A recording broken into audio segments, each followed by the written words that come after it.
Thank you for plugging into this Family Life News podcast, streaming issues-driven, family-focused news.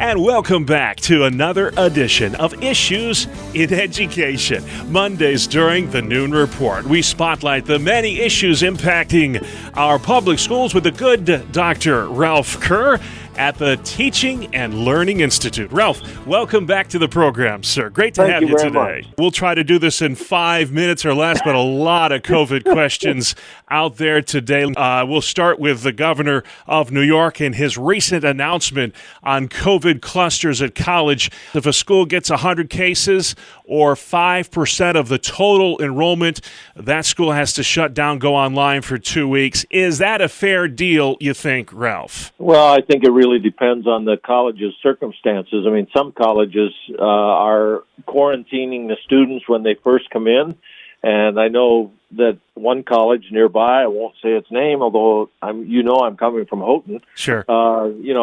They've got between 60 and 70 students in quarantine right now just because they came from out of state. So they basically got sort of a dress rehearsal for any problem that might develop. I think the 50 may be a little bit low given that, but I think it is good to have some guidelines because otherwise we're going to be all over the lot. Yeah. On when do you close? Yeah, and nobody wants a second wave. God forbid not. We have to shut everything down. Well, NYSA, the New York State United Teachers, making a pitch for mandatory mask wearing last week.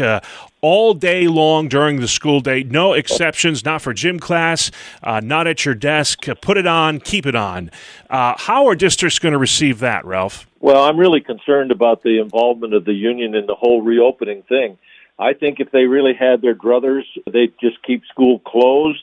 You know, this is the latest salvo in that regard. They weren't successful in keeping schools totally closed. So now they're saying, well, let's just wear a mask basically 24/7 while you're in school. By the same token, I know that individual teachers are not supportive of that.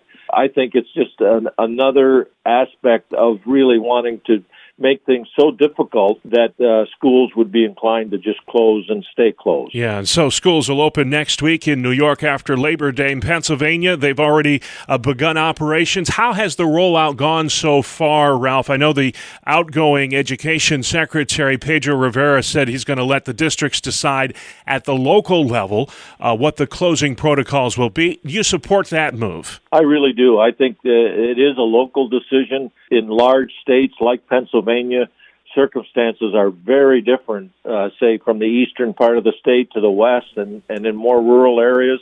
I think it's a great idea to let the local school districts make those decisions, and I'm hoping and praying that as they open up this week that things will go well for the students and for the faculty and staff that are involved in trying to educate the children. Yeah, and can't get away from the sports controversy either. It's such a part of the high school experience. I know that those who do band are saying, stop it already, stop talking about this. But it's huge because it affects so many students, Ralph. The New York Council of School Superintendents making some recommendations last week regarding high school sports. What was that all about? Well, what they really did was to recommend to the governor that he come out with another mandate that says no high school sports until January of 2021.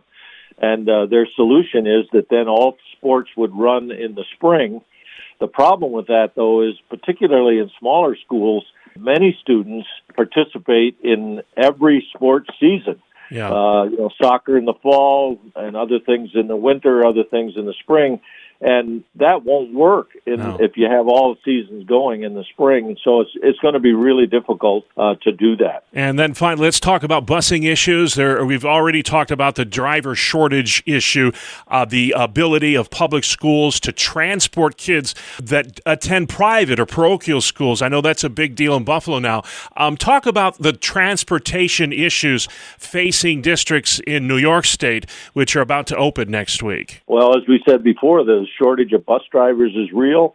There's going to be a shortage of actual buses when you do the social distancing. But on the question of private or parochial schools, the districts don't have any choice but to transport those students. It's in law. So they're just going to have to figure out a way to make it happen. And it just adds to all of the issues that schools are dealing with as they open up. All right, so it's about as clear as mud. But if you have questions, make sure. Ralph wants to hear from you. Ralph, you have a wonderful website. Where can folks go? Thank you. It's simply whyrun.org, whyrun.org.